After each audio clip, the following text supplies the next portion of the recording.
Como siempre les damos la bienvenida a Simposio. Estamos con mucho agrado transmitiendo esta serie de videos acerca del pensamiento de Santo Tomás de Aquino. Hoy nos preguntaremos cuáles son los principios lógicos para el conocimiento que a través de los sentidos adquiere el hombre de su realidad. Si no has visto nuestros videos anteriores, te invitamos a verlos para que también tengas una mejor comprensión de lo que hoy diremos. Pues en un momento más comenzamos.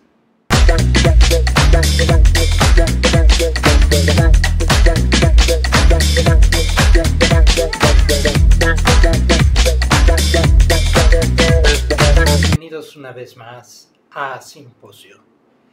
En esta ocasión continuamos con la serie de videos acerca del pensamiento de Santo Tomás de Aquino en este triple jubileo que se está celebrando durante este y los próximos años, pero por lo pronto durante este año.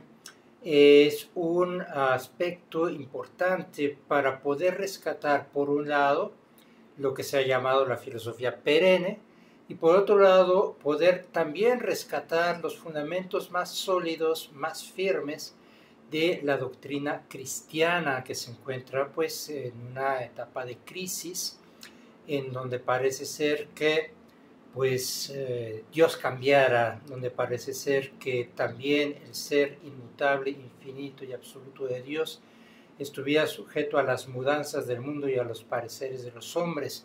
Para eso Santo Tomás de Aquino nos va a dar fundamentos muy firmes. En esta ocasión vamos a hablar entonces de cuáles son los principios lógicos sobre los cuales se fundamenta el conocimiento humano. Hemos visto ya en otros videos que te invitamos a volver a repasar, si ya los viste, y si no, a verlos por primera vez para que entiendas mejor nuestro contenido, acerca de los sentidos como la fuente primordial del conocimiento. Es cierto que Santo Tomás no lo podemos llamar un empirista, como lo diremos un poquito más adelante con mayor extensión, tampoco un racionalista, pues estos conceptos vienen de escuelas filosóficas posteriores.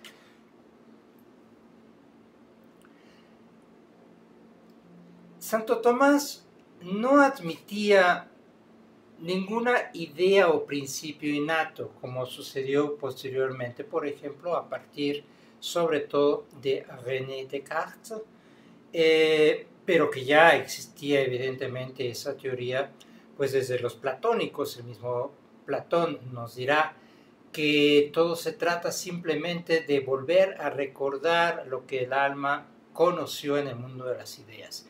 Esto es inaceptable para Santo Tomás de Aquino, que sigue más en una línea aristotélica.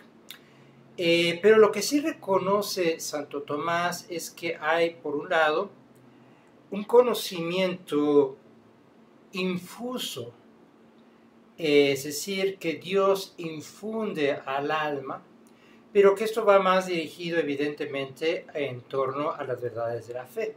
Ahora estamos revisando más bien los aspectos filosóficos. Pero quiero mencionarlo porque sí hay una realidad que sería incognoscible totalmente a través de los sentidos, que es la realidad espiritual y sobre todo la realidad divina, en la que Santo Tomás no tiene sino que aceptar que hay una infusión de conocimiento, se infunde el conocimiento en nosotros sin necesidad de que lo percibamos por los sentidos. Pero repito, este es tema aparte. Ahorita estamos hablando del conocimiento del mundo físico, de la realidad física que nos rodea.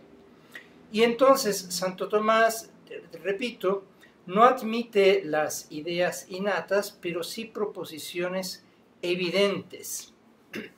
Proposiciones que dan una información sobre la realidad, pero que al mismo tiempo que dan esta información sobre la realidad, nos permiten empezar a elaborar juicios para el conocimiento de esta realidad y poder desarrollar un conocimiento finalmente racional con el cual nosotros podamos no solamente percibir la realidad, sino actuar sobre la realidad y reaccionar a esa realidad que nos rodea. El primer tipo de proposiciones evidentes que reconoce Santo Tomás son las que llamará él en latín principia per se notanda, es decir, son principios que se notan por sí mismos. Son estas afirmaciones que se hacen de un ente real, de un ente físico, de un ente que percibimos por los sentidos, pero que resultan ser necesariamente verdaderas porque lo que se contiene en esa afirmación resulta evidente, es decir, dan información de la realidad misma, de algo que está íncito, es decir, dentro del sitio, por decirlo así, de esa realidad. Son afirmaciones que posteriormente explotará muchísimo más la filosofía kantiana, llamándole las proposiciones analíticas, los juicios analíticos a posteriori. No vamos aquí a entrar ahorita a hablar de las distinciones entre el pensamiento kantiano y el tomista, pero lo refiero porque justamente se trata de estos principios que se obtienen por un análisis de la realidad. Y estas proposiciones le llama también necesarias porque no ceden, es decir, no permiten ser cambiadas, tienen que ser necesariamente así. Cosas tan tautológicas como podría ser una afirmación de todo viviente vive, a cosas menos evidentes y tautológicas, pero que siguen siendo necesariamente así. Por ejemplo, decir que el agua moja. Pues por los sentidos lo percibimos, el agua moja, y cuando decimos el agua moja, lo único que estamos haciendo es analizar de esa proposición pues dos realidades. Por un lado, la realidad física del agua, que percibimos con los sentidos, la vemos, la escuchamos, la sentimos, la olemos, la degustamos, pero además percibimos como experiencia propia el hecho de que moja. Y entonces son dos aspectos, dos conceptos distintos. Uno es el concepto agua y el otro es el concepto mojar, que se pueden conectar inmediatamente desde una evidencia propia de la realidad del agua. Estas afirmaciones, estas proposiciones, funcionan entonces bajo un principio de evidencia que dirá Santo Tomás que en la mayoría de los casos están sujetas al hecho de que el predicado cae bajo la definición de la realidad de la que estamos hablando, o bien que el predicado da de alguna manera toda o parte de la connotación natural del sujeto. Si yo digo el hombre es un animal racional, sería uno de estos tipos de definición que responden a un principium per se notandum, a un principio que se nota por sí, porque nos damos cuenta por los sentidos que el hombre es animal, come, respira, se reproduce, se mueve, siente, reacciona como un animal, pero tiene esta diferencia específica de la racionalidad que también la percibimos por los sentidos, tanto en el otro como en uno mismo. Me doy cuenta que, pues no sé, a un ratón no le puedo exigir, pedir que razone acerca de una resolución de una ecuación de segundo grado, porque ni siquiera puedo entablar un diálogo con el ratón para empezar. Entonces el ratón no es un ser racional. Sí come, sí respira, sí se reproduce, sí siente como yo, pero no puede entablar un diálogo, es decir, no hay una relación dialógica, es decir, a través de logos, a través de la palabra, a través de la razón. Y entonces el ratón no es animal racional. El hombre, en cambio, sí lo es. Y por eso es entonces que al decir el hombre es un animal racional, estoy basándome en un principio evidente, necesario, en donde los términos que utilizo son conceptos que por sí mismos son distintos, pero que se pueden relacionar perfectamente, y en este caso son una manera de definir al hombre, son parte de su definición, pero además de todo, son parte también del predicado del sujeto del que estoy hablando. El hombre, sujeto, es, viene el predicado, animal racional. Y entonces este predicado, que cae bajo la definición del sujeto, es además una connotación de la naturaleza misma de este sujeto. ¿Qué se está haciendo al dar esta definición, al hacer esta afirmación? Pues sencillamente un juicio analítico. Estoy analizando aquello que yo percibo del hombre para poder hablar acerca de él y predicar algo acerca del hombre. Este tipo de afirmaciones bajo un principio necesario, es decir, un principio per se noto, es decir, que se nota por sí mismo, pueden ser de dos tipos: meramente formales, que caen siempre en la tautología, como cuando yo digo A es A, no digo absolutamente nada nuevo, pero es evidente, se nota que A es A. Pero sobre todo también consisten en este tipo de definiciones analíticas, donde yo puedo decir A es B más C. Entonces yo estoy analizando de qué está formado A está formado de B más C. ¿Por qué puedo decir esto? Porque es evidente que hay una B y una C que unidos forman A, y que B y C por sí mismos son conceptos distintos, pero que una vez relacionados por el juicio me dan un predicado necesario a la naturaleza de A. Entonces venimos diciendo que para Santo Tomás él distingue dos tipos de principios evidentes. Uno es este, en donde el predicado forma parte de la definición de una realidad, o son predicados que se encuentran formando parte de la naturaleza evidente del sujeto, de la realidad que estamos hablando. Pero hay otro tipo de principios evidentes que se le pueden llamar, o algunos autores no lo llaman exactamente así, Santo Tomás, que son los atributivos.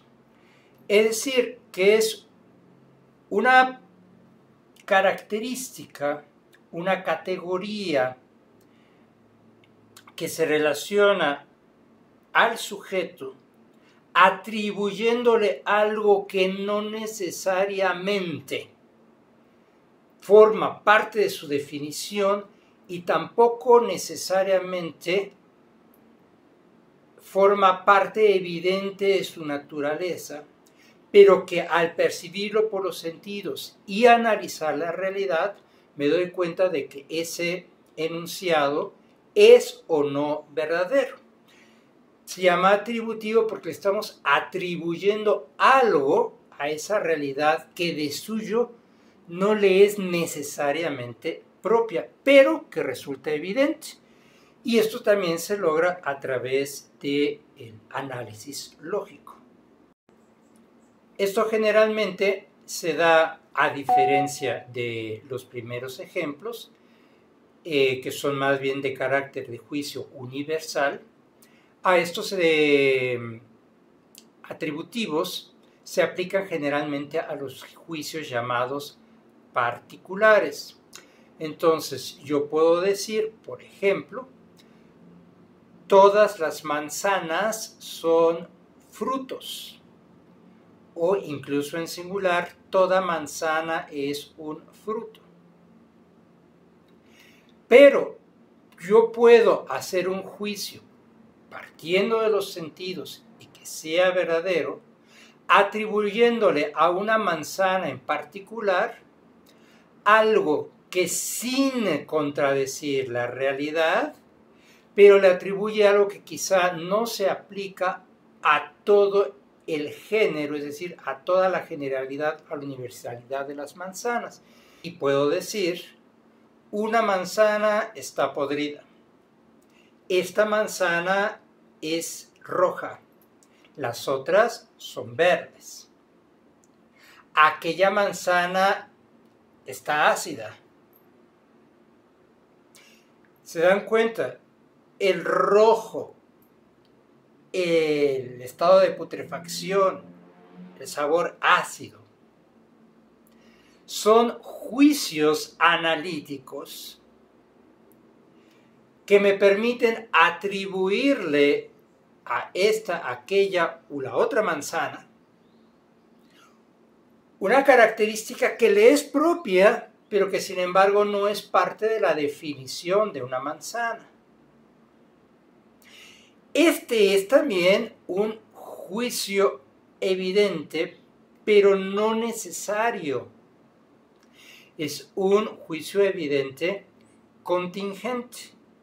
¿Es un juicio analítico? Sí, sí lo es, porque estoy analizando a través de la información que me dan los sentidos, el olor, la vista, el sabor, etc.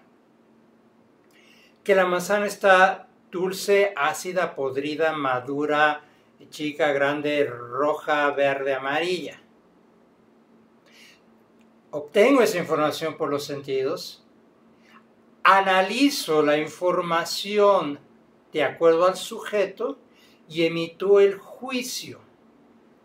Y es un juicio evidente, y es un juicio verdadero, pero no es necesario como el juicio la manzana es una fruta, porque en el caso de la manzana es una fruta, se cumple siempre de manera universal y por lo tanto, además de ser evidente, es necesario.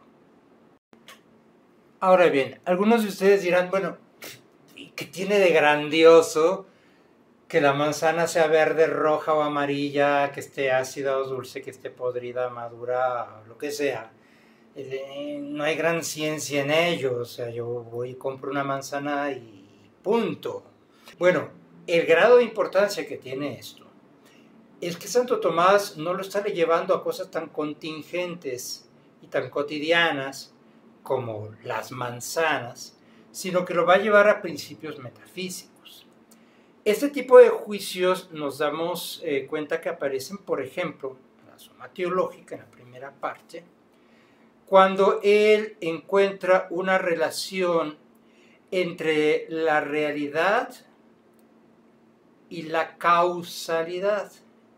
Es decir, en este vínculo de las relaciones de la causa material, formal, eficiente y final, en el hecho real, en la facticidad. Dirá Santo Tomás, entonces, en la Suma, la relación a la causa no entra en la definición del ente que es causado. Esto se encuentra, repito, en la Suma Teológica, en la primera parte. La relación a la causa no entra en la definición del ente que es causado.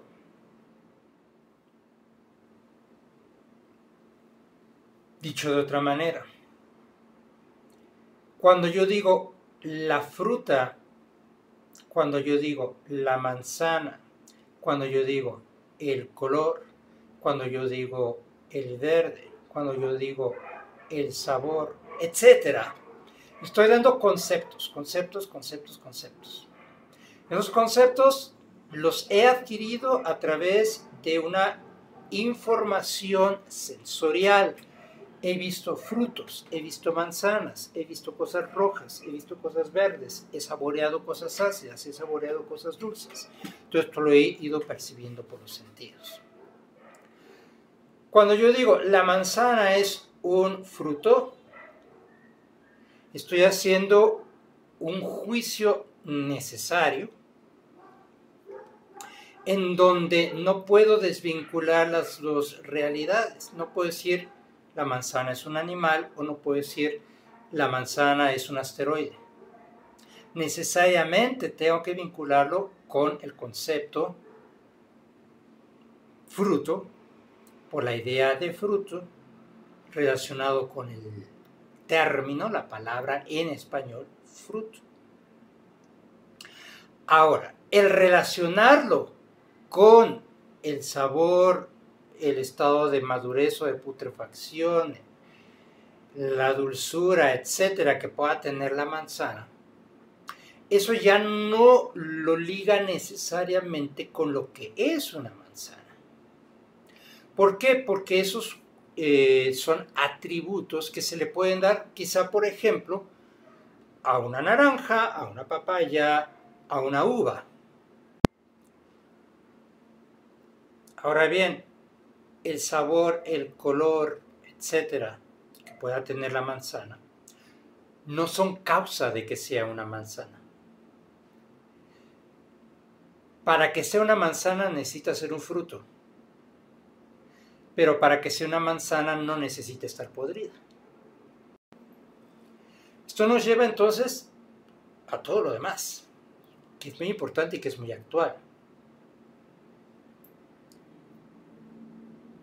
Para que yo a algo le pueda llamar hijo, mi hijo, el hijo de alguien, tiene que ser descendencia, producto de la reproducción de dos seres humanos.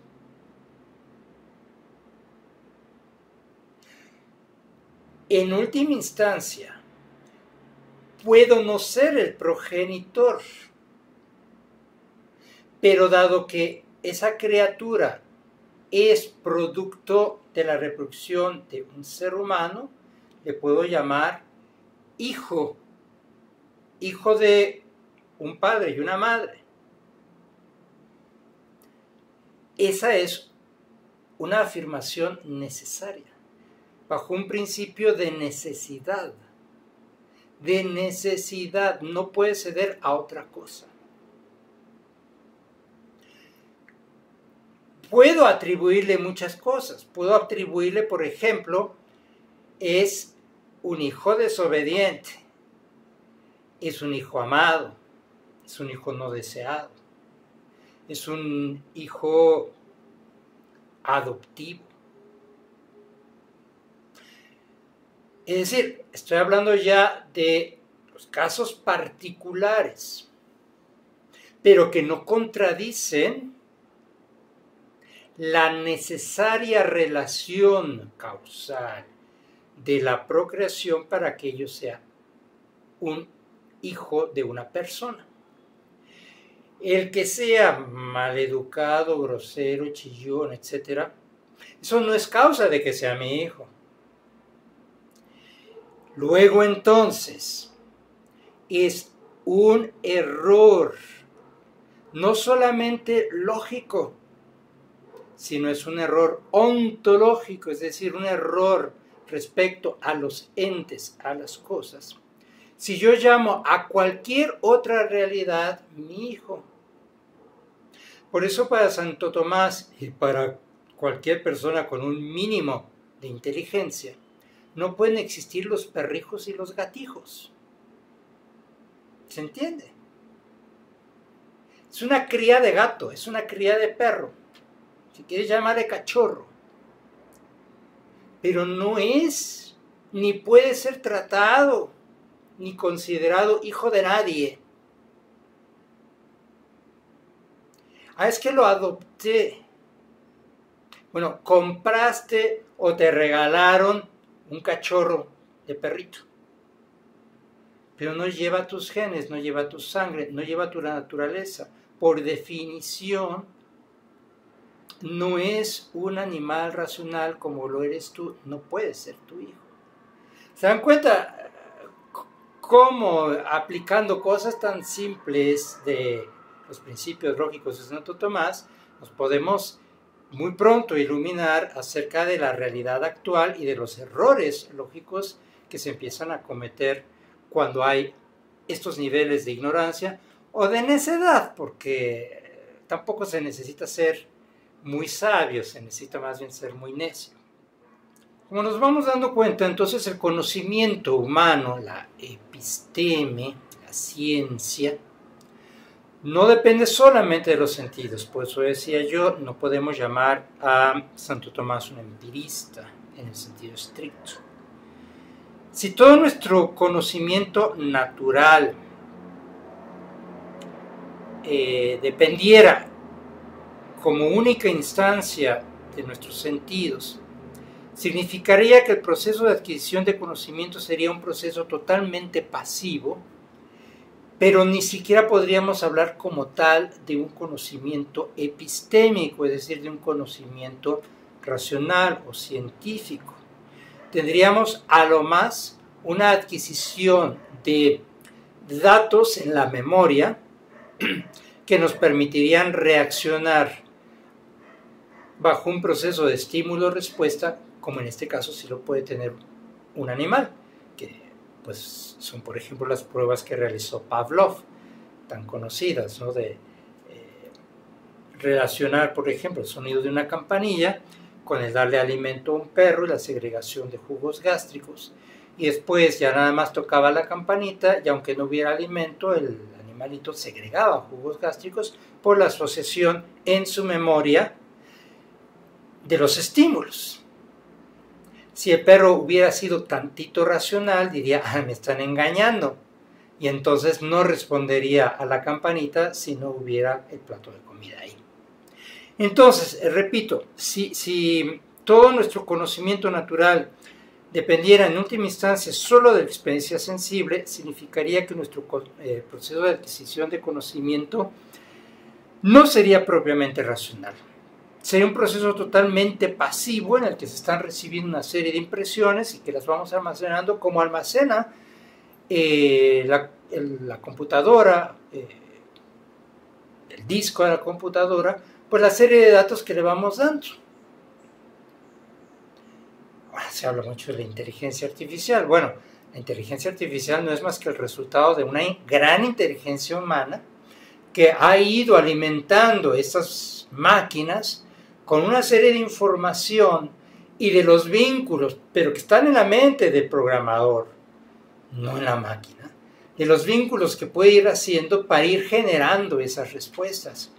Pero no es que la máquina piense de por sí, la máquina no es inteligente, no razona. Razonó quien ha ido generando esos programas para esperar esos resultados que estamos teniendo. Entonces, Santo Tomás no pensó nunca que el entendimiento fuera simplemente como la memoria de una computadora, como un USB, sino que reconoce y afirma que nuestro entendimiento es también producto de una actividad mental, de una actividad psíquica. Recuerden que para la Edad Media, y esto era heredado de la Antigüedad, la palabra psique denota lo que nosotros llamamos por un lado mente y por otro lado alma. Alma y mente son prácticamente lo mismo en la teoría del conocimiento, en la psicología y en la lógica, tanto de Aristóteles como de Santo Tomás, como de muchos otros autores. Pero esta psique es activa. ¿Y en qué consiste la actividad de esta psique, de esta mente? Pues precisamente en la capacidad de relacionar y vincular toda esta información que se obtiene por los sentidos y establecer de ese vínculo un análisis que le permita afirmar o negar, verificar o desechar como falso el juicio que se está haciendo de esa realidad. En este sentido es cuando podríamos decir que Santo Tomás es un racionalista. ¿Por qué? Porque está dotando al hombre de una capacidad que sigue siendo evidente, pero que ya no es tan evidente por los sentidos, sino más bien por la propia experiencia cognitiva de esta capacidad racional.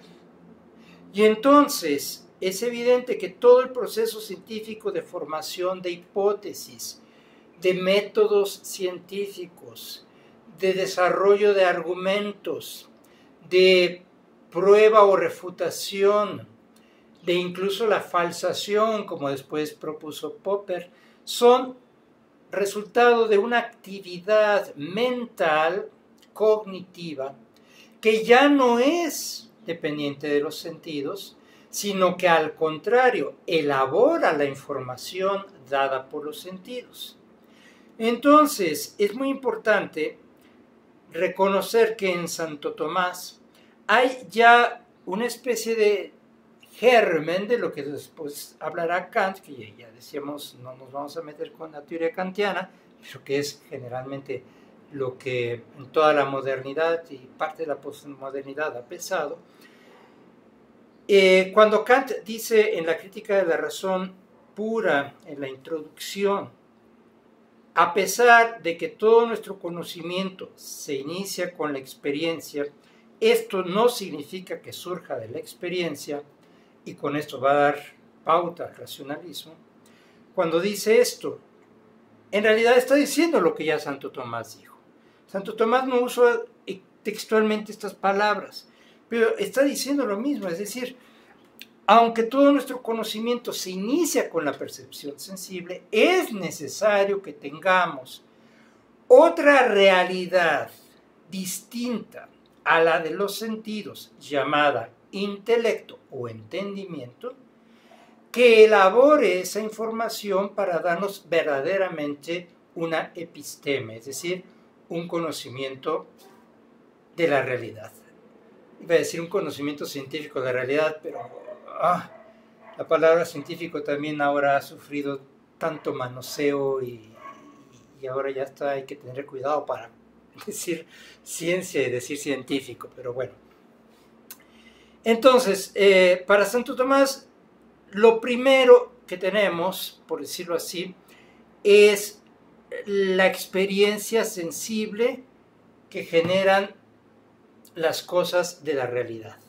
Yo siento que aquí hay una pared, yo siento que hay aquí una botella, veo la botella, veo la pared, puedo probar a ver si esto es agua o es alcohol o es ácido, que no es lo más prudente. Esto se los enseñan a los chicos desde la secundaria cuando entran al laboratorio de química. Cuidado con querer todo, probarlo por los sentidos. No lo toques si el maestro no lo indica, te puedes quemar. No lo pruebes si el maestro no lo indica, te puedes envenenar, etc. Pero bueno, lo importante es que entonces tenemos una realidad sensible. Lo estoy viendo, lo estoy oyendo, lo estoy oliendo, lo estoy gustando y lo estoy sintiendo. Son cosas reales que llamaríamos los agentes causales del conocimiento. Son los cognoscibles. Estos me dan una impresión sensorial de la cual abstraigo una serie de ideas que me permiten conceptualizar la realidad. Y entonces conceptualizo el color, conceptualizo la textura, conceptualizo el olor, conceptualizo el sonido, etc. Una vez que poseemos esos conceptos y que les damos o no, lo más común es que les demos un término verbal, esto también será materia de otro tema. Muchos afirmarán, sobre todo precisamente los analíticos lógicos, que todo lo pensamos con palabras. No necesariamente. Podemos tener muchas cosas conceptualizadas sin haberlas verbalizado aún. Por poner un ejemplo, hay quizá un olor, un sonido, que lo identificamos, pero no lo hemos verbalizado. Simplemente me evoca algo. Huele como a, ay, sí, esto me recuerda, pero no le doy nombre. De hecho, por ejemplo, en el caso de los olores, así como tenemos los sabores fundamentales, el salado, el dulce, el ácido y el amargo, los olores también, en realidad racionalmente pocas veces los utilizamos verbalizándolos así. Pero bueno, volviendo al punto. Una vez que poseemos estos conceptos y los hemos comprendido, es decir, hechos nuestros, pasamos al análisis de esa realidad que nos revela una relación, una conexión conceptual que puede ser necesaria o atributiva. Y es entonces cuando formamos el juicio lógico y decimos, esto es así, esto no es así. A es B más C. D no es F más G. Toda A es B más C. Esta A es X más Y. O si les cuesta trabajo en esta forma de lenguaje formal, bueno, puedo decir, toda manzana es un fruto. Esta manzana es verde. La otra manzana está podrida.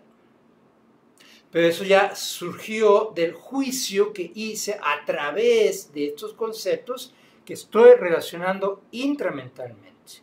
Entonces, desde el punto de vista lógico, que es de lo que trata el tema hoy, desde el punto de vista lógico, el nexo o conexión entre el sujeto de la premisa, no el sujeto cognoscente, sino el sujeto de la premisa, es decir, el ente, la realidad del que estoy hablando, y el predicado, en una proposición de suyo evidente, se va a llamar un juicio necesario. Y repito, esto podría ser generalmente por definición o por corresponder tautológicamente a la realidad. O bien el análisis de término nos revela una conexión necesaria, pero atribuible a solo algunos sujetos. Sigue siendo evidente porque sigue siendo algo que percibí por los sentidos, pero que no necesariamente abarca de manera universal a esa realidad de la que estoy hablando. Esta manzana está podrida. Aquí el análisis entonces significa esta reflexión de los significados objetivos de los términos en casos concretos que dan como resultado una comprensión de la realidad. A ver, repito esto último porque es importante. Aquí el análisis significa la reflexión sobre el significado objetivo de los términos, o sea, qué significa objetivamente podrido, rojo, ácido, qué significa objetivamente manzana, naranja, perro, gato, hijo, con los casos concretos que dan como resultado la comprensión de la realidad. Si yo ya analicé, reflexioné el significado objetivo de la palabra hijo y el significado objetivo de la palabra perro, me voy a dar cuenta que no hay una conexión de causalidad que me permita afirmar verazmente, este perro es mi hijo. Pero el hombre es animal racional, el perro es animal irracional. El hombre es un animal locuente, es decir, que puede hablar. El perro es un animal no locuente, es decir, no puede hablar, ladra, pero no habla. Y entonces esas diferencias específicas de las especies son las que me van, una vez hecha la reflexión conceptual, a darme la veracidad o la falsedad de los juicios que yo pueda estar emitiendo. Santo Tomás, entonces, afirma que sin la experiencia no tenemos idea de una cosa que existe o que empieza a existir. Sin los sentidos, hablábamos la vez pasada, vean el video que habla sobre los sentidos. Si yo no veo, no oigo, no huelo, no degusto y no siento, no me puedo dar cuenta, por ejemplo, de que ha brotado una plantita de una semilla. No me puedo dar cuenta, por ejemplo, de que ha amanecido. No me puedo dar cuenta, etc. Porque no tengo ninguno de los sentidos. Entonces, porque dije que la experiencia es la que nos da la idea de que una cosa existe o de que empieza a existir. No estaba, pero ya está. No existía, pero ya existe. No existían los teléfonos celulares en tiempos de Santo Tomás, pero ya existen en nuestros tiempos. Entonces, nos damos cuenta por la experiencia de que algo empieza a existir o de que existe. Pero también la experiencia de casos concretos, que es mucho lo que he estado enfatizando hoy, nos permiten dar cuenta de que la existencia de aquello se debe a una causa extrínseca. Esto va a dar motivo a otro video. Esta relación entre la causa y el efecto, entre el existente y la causa de que esto exista, va a ser muy importante para los juicios de carácter metafísico y ontológico en Santo Tomás. Y que estos sí nos van a relacionar ya mucho más con los asuntos teológicos. Y esto nos va a proporcionar una cierta luz sobre el hecho de que algo empieza a existir necesariamente porque hay una causa que lo originó. ¿Se dan cuenta cómo va apuntando hacia allá? Esto nos va a llevar a una de las famosas vías para la demostración de la existencia de Dios, que es la vía de la causalidad. De tal manera que, haciendo el análisis de la experiencia, podemos hacer juicios sintéticos de la realidad. Ya dirán los kantianos, pues los juicios sintéticos a posteriori. Sí, pero gracias al intelecto puedo hacer también juicios sintéticos a priori. ¿Por qué? Porque el análisis a posteriori de la realidad me permite juzgar a priori, porque yo ya tengo conocimiento de que, pues aquí está la causa. Se están dando todas las condiciones para que tal o cual cosa suceda o exista. Luego entonces puedo asumir, conocer, que como consecuencia va a resultar tal otra cosa. Sobre esto último, tampoco me quiero extender mucho, pero sobre esto último se basa, por ejemplo, pues toda la interpretación muy importante en la actualidad de lo que en teología se llaman los signos de los tiempos, o bien que en otro tipo de doctrinas, ya sé que a algunos les va a espantar, pero por ejemplo en la Cábala, acerca de las relaciones entre las realidades que nosotros podemos nombrar y su valor dentro de la realidad total, es decir, ese valor relativo, gemátrico. Y entonces, es por eso que no se necesita ser profeta para poder, cuando se aplica de manera adecuada, con conocimiento, con experiencia, estos conceptos, y decir, bueno, necesariamente va a tener que suceder tal o cual cosa. Y entonces, eventos aislados, el inicio hace algunos años de la guerra en Ucrania con su continuación hasta la actualidad, el estallido de la guerra actual en Israel. Fenómenos distantes, por ejemplo, el fenómeno del sol en las apariciones de Fátima. Referencias a otros eventos históricos. Textos, por ejemplo, ya hablando en la teología, textos bíblicos, etc.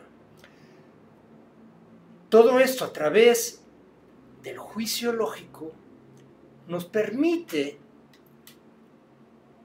llegar a decir en un momento dado, es lógico que vaya a resultar tal o cual consecuencia. Por definición, un sínodo episcopal, un sínodo pues es de carácter episcopal, ya estoy metiendo la definición dentro de lo definible. Un sínodo necesariamente es una reunión de obispos. Cuando algo en donde participan otro tipo de clérigos e incluso laicos e incluso personas que no participan de la misma fe, a eso ya no se le puede llamar sínodo. Y entonces, cuando vemos que se celebra algo que pretende llamarse sínodo equívocamente o ambiguamente, podemos ya suponer pues un análisis de términos, que lo que resulte de ahí pues va a resultar algo muy distinto a lo que se esperaría que resultara de un verdadero sínodo, por ejemplo. En fin, para terminar, quiero terminar con una cita también de la Suma Teológica, de la primera parte, perdón, de la segunda parte, de la primera parte de la segunda. Ya en algún otro video, chequenlo ahí, acerca de la obra de Santo Tomás, hablamos de cómo la Suma Teológica está dividida en partes. Primera parte, segunda parte dividida a su vez en dos, primera de la segunda y segunda de la segunda, y luego la tercera parte que quedó inconclusa. Pues bien, en la primera de la segunda dice Santo Tomás, leo: es propio de la naturaleza intelectual humana el conocer inmediatamente que el todo es mayor que la parte, adquirida la noción de todo y de parte. Lo mismo sucede con los demás principios. Mas el conocimiento de la parte y del todo le viene de las especies inteligibles recibidas de los objetos externos. ¿Cómo obtuve yo el concepto de todo y de parte? A través de los sentidos. Mi mamá sacó del horno todo el pastel y luego nos dio a cada quien una parte de ese pastel. Y entonces desde niño entendí, cuando me dijeron no te puedes comer todo el pastel, que se refería a una totalidad, y esta es la parte que te toca del pastel, a que entonces esa parte estaba contenida en el todo, pero que es menor al todo, y que el todo es mayor que la parte. Entonces, ese conocimiento de la parte y del todo me vino de especies inteligibles recibidas por los objetos externos. Así, el conocimiento de los primeros principios, que son de lo que hemos hablado hoy, de los principios evidentes, proviene de los sentidos. Simposio quiere agradecer en este video el apoyo que ha recibido de algunas personas, particularmente del señor Gabriel Huerta Ortiz, de las hermanas siervas de María, ministras de los enfermos, particularmente de Sor Victoria, de Marcos Guerrero Alba y de otras personas e instituciones más, que no necesariamente, o quizás sí, con alguna ayuda de tipo material, hacen posible que Simposio siga adelante. Nuestra gratitud, y los invitamos a ustedes a que por favor nos apoyen al menos dándole un clic de me gusta y dándole un clic a compartir. Comparte estos videos, compártelos. Quizá a ti no te gustó, quizá a ti no te dio información suficiente, quizá a ti no te pareció la manera en que lo trabajamos, pero a otra persona sí y lo pueda juzgar. Y como cada quien puede tener una experiencia distinta de estos videos, por eso les pedimos que nos pongan en sus comentarios qué les ha parecido, para que nosotros podamos, a través de su experiencia, poder juzgar si nuestro trabajo está siendo adecuado y a través de ese juicio poderles dar mejor calidad en nuestros videos de acuerdo a lo que ustedes nos vayan pidiendo. Muchísimas gracias por estar con nosotros. No dejen de suscribirse, no dejen de darle clic a la campanita para que puedan ustedes recibir la información de cada uno de los videos que estamos subiendo. Comenten, denle like, compártanlo y como de costumbre desde Simposio les agradecemos su atención y que Dios los bendiga.